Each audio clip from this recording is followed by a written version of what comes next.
Starting in 5, 4, 3, 2, and 1. Good evening, everyone, and welcome to a video that I am making, which I have no idea what I'm going to call it yet, but we're going to be talking about some insightful topics.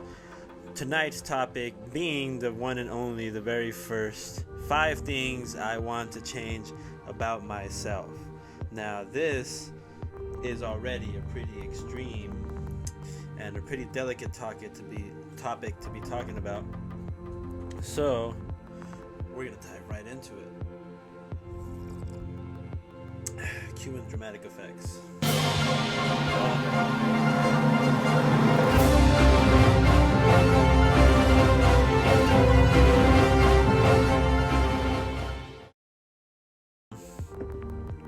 I'm looking at my whiteboard, so if you see me consistently going back and forth, looking that way, looking this way, and looking to this camera, I have a few different cameras set up. 5 things I want to change about myself. Now, this is a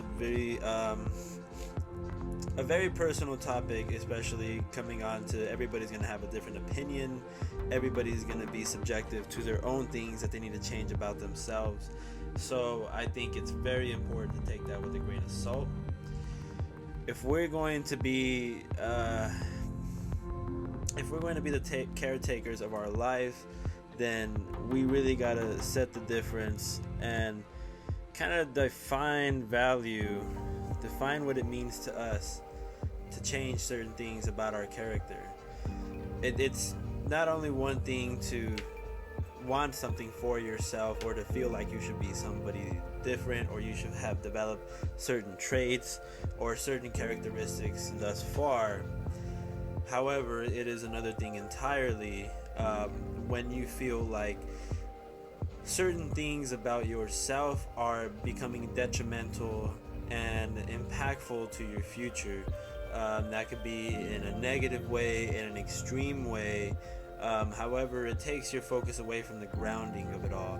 And this brings us to questions of, like, what do I need to change within myself to get things right?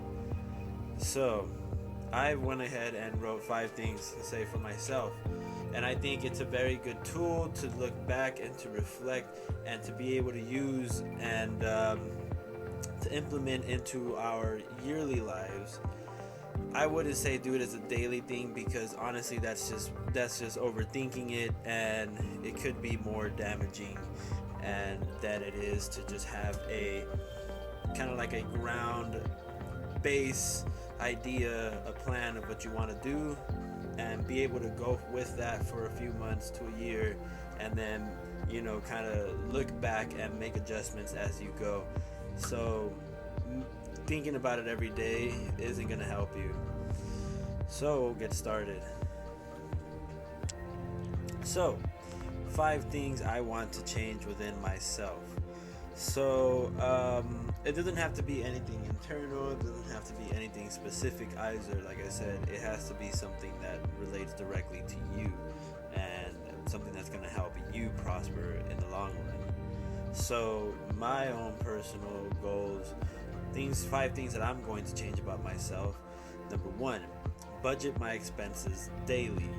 Now, I know it's kind of counterintuitive in what I just said, that I need to not think about my plan every day, because if not, you're not really putting trust or faith into the plan you have now. However, I do believe that if you can count calories every single day, then you can also count your dollars. So it's not really a thing of like you have to check your phone every second, but every day you should be very aware of how much money you have in your account and what it's going to take for you later on in the month to be financially where you want to be in the long run throughout the whole year. So this is something that I struggle with myself because I have a habit of going all in. I feel like I want to do something and I want to make an investment and I want to go all in into it. And you know what? that has set me back in a few different ways. So one being that I find myself in a position where if I have that all-in mentality, then let's say if I put all my chips in one basket, all my eggs in one basket, then eventually what I'm gonna do is it's gonna bring attention to just that basket, and put too much attention or you put too much of your investment into one thing, then you're now depending on that one thing. It now has control over you. It now can tell you and dictate how your mood's gonna be, how your day's gonna be if you let it. You know, that's just, you're giving too much power over. It's like in life you have like these balance. You have to balance out what you give your power into. So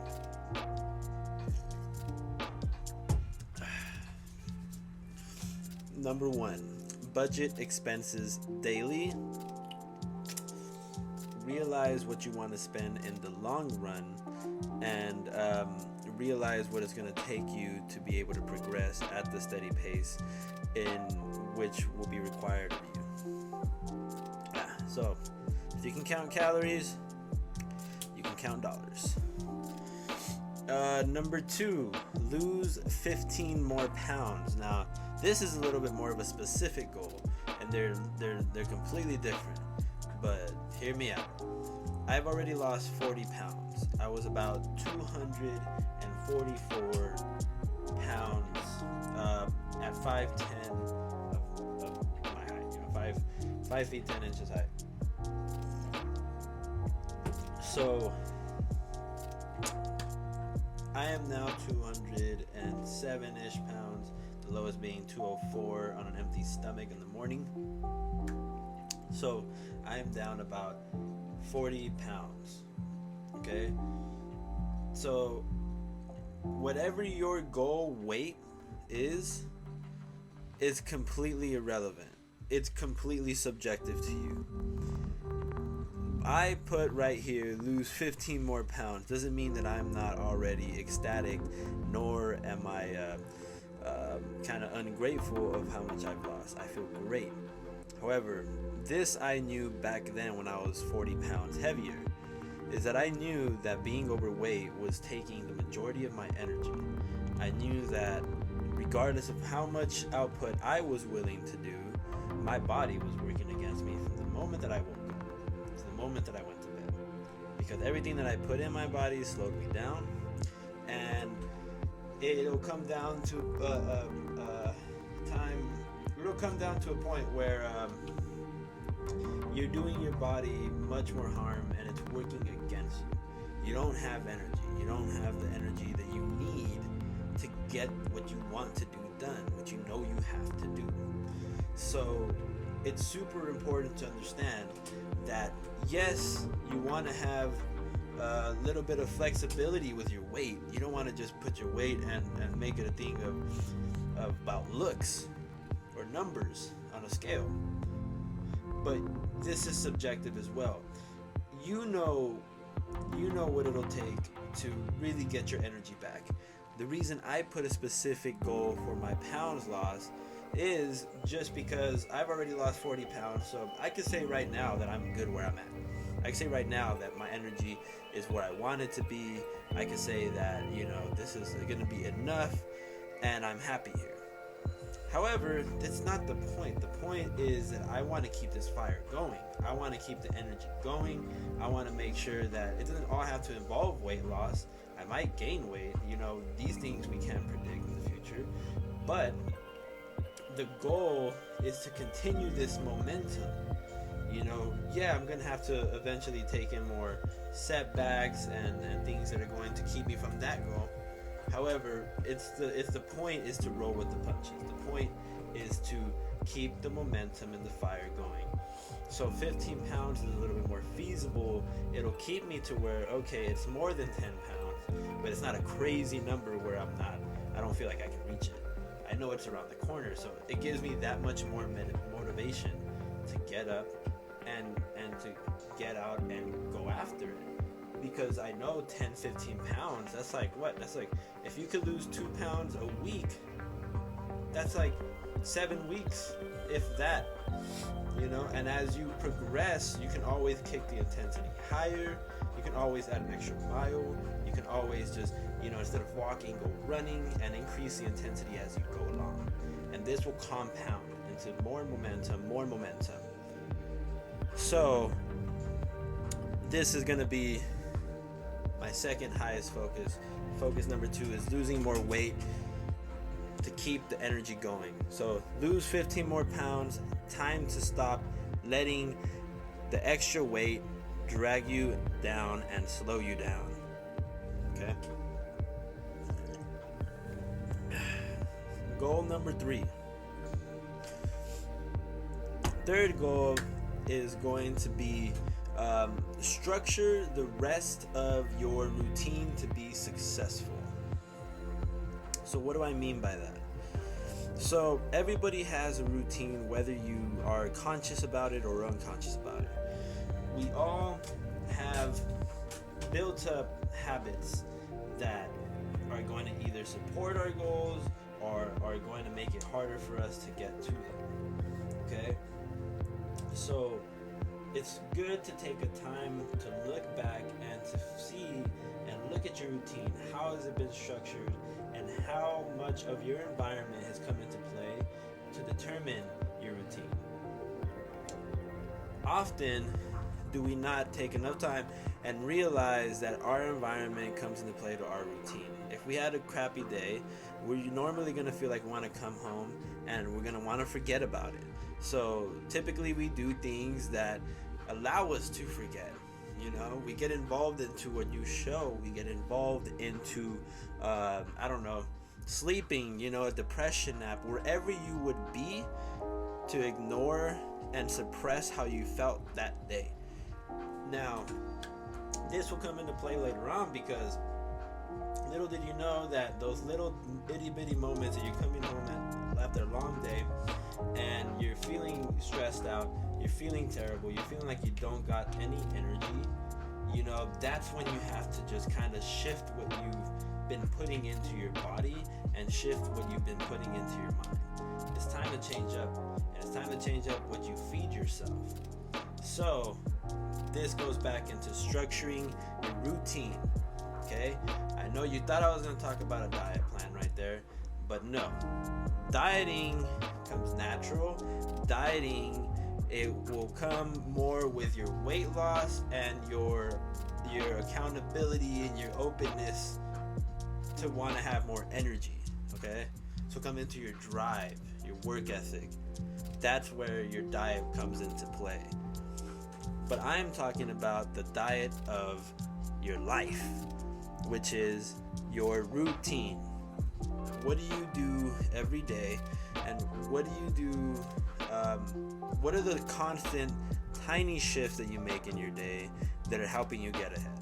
So, number 3, structure the rest of your routine to be successful. So take what you're already doing, okay? If I put the rest of it, I didn't say change your whole routine. Take what you're already doing and make those small adjustments and start adding things to counteract those bad habits in your routine. Okay? Don't come home and take a nap. Don't give in to depression. Don't just sit there and waste away.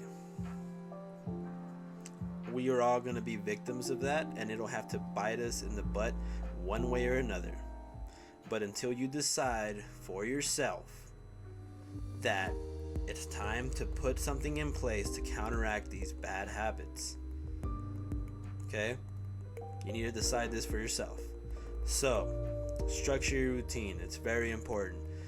Your routine is going to eventually start to kind of shift your days, and it's going to keep you at a level pace where no matter what happens in your day, whether it goes up a bit, whether it goes down a bit, you can stick to your routine knowing that what needs to get done is getting done, and that'll make that 1% difference and put you in a better position tomorrow. So, be grateful to yourself, take a deep breath, and change your routine. It all starts with awareness. I haven't even written the other two. So those were my 3 things that I want to change, and there's supposed to be 5. So for now, this has been 16 minutes. It's already a lot for me to edit. I'm gonna go ahead and stop it at 3, write the last 2, and then record them into the video. Good shit, Eddie.